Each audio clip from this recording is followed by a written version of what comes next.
সকালের জলখাবারে এইরকম একটা হেলদি নাস্তা বানিয়ে নিলে সারাটা দিন পেট ভর্তিও থাকবে আর খিদেও লাগবে না। মাত্র 1 চামচ তেলেতে পুরো জলখাবারটা বানিয়ে নেব। কিভাবে বানাচ্ছি দেখে নাও রেসিপি।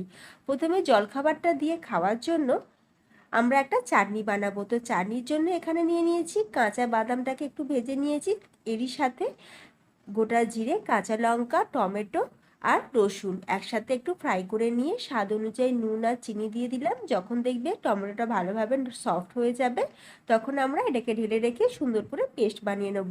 এই চাটনিটা দিয়ে নাস্তাটা খেতে কিন্তু দারুণ লাগে।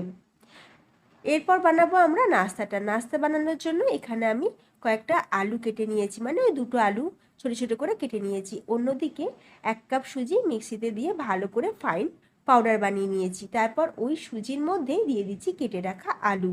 এবার অল্প সামান্য জল দিয়ে খুব সুন্দর করে আলু আর সুজির আমরা পেস্ট বানিয়ে নেবো। আলু আর সুজির পেস্ট বানিয়ে নিয়েছি, সেটাকে একটা বোলের মধ্যে ঢেলে রেখে দিলাম। যদি একটা দুটো গোটা আলু থাকে তাতে কোনো অসুবিধা নেই।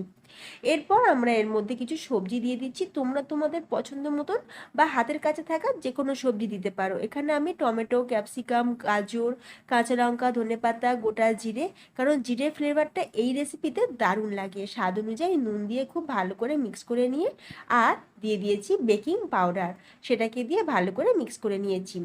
তারপর একটাই তড়কা বোলের মধ্যে অল্প সামান্য তেল দিয়ে 1 হাতা ব্যাটার দিয়ে আমরা এটাকে চাপা দিয়ে একটা সাইড কুক করে নেব। তারপর অপর সাইডটাকে আমরা উল্টে দেবো। চাপা দিয়ে কুক করলে দেখবে খুব ভালোভাবে কিন্তু আমাদের এই রেসিপিটা তৈরি হবে। সাইড থেকে একটুখানি তেল দিয়ে দিলাম, আবারও আমি চাপা দিয়ে অপর সাইডটাও ভালো করে কুক করে নেব। এইভাবে একে একে সব কটা নাস্তা আমরা রেডি করে নেব। একদম কম তেল মশলায় তৈরি দারুণ সুস্বাদু হেলদি জলখাবার। তোমরাও বাড়িতে বানিয়ে খাও আর চ্যানেলটা সাবস্ক্রাইব করে যাও। টাটা।